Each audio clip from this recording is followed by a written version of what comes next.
বিধানসভা নির্বাচন এবার স্পষ্টত ভয় বনাম ভরসার লড়াই।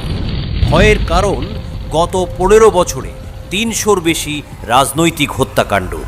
ভয়ের কারণ বাংলাদেশের সঙ্গে পশ্চিমবঙ্গের সীমানা ২২১৬.৭ কিলোমিটার, আর তার ৫৬৯ কিলোমিটার এখনও নিরাপদ নয় তৃণমূলের জমি অধিগ্রহণের অনিচ্ছার কারণে। ভয়ের কারণ মুর্শিদাবাদ, মোমিনপুর কিংবা মহেশতলায় তৃণমূলের মদতপুষ্ট দাঙ্গা। ভয়ের কারণ আরজি কর, সন্দেশখালী, পার্কস্ট্রিট কিংবা কামদুনির মতো ঘটনা, যা পশ্চিমবঙ্গকে বারংবার কলঙ্কিত করেছে। ভয়ের কারণ কয়লা থেকে রেশম, শিক্ষক নিয়োগ থেকে ১০০ দিনের কাজে প্রাতিষ্ঠানিক দুর্নীতি।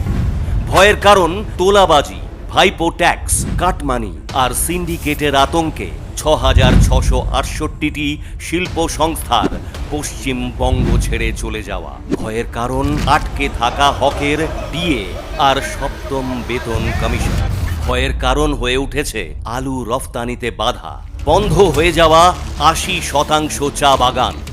পশ্চিমবঙ্গ কেন এত ভয় নিয়ে থাকবে যখন হাতের কাছেই রয়েছে ভরসা দেওয়ার সরকার?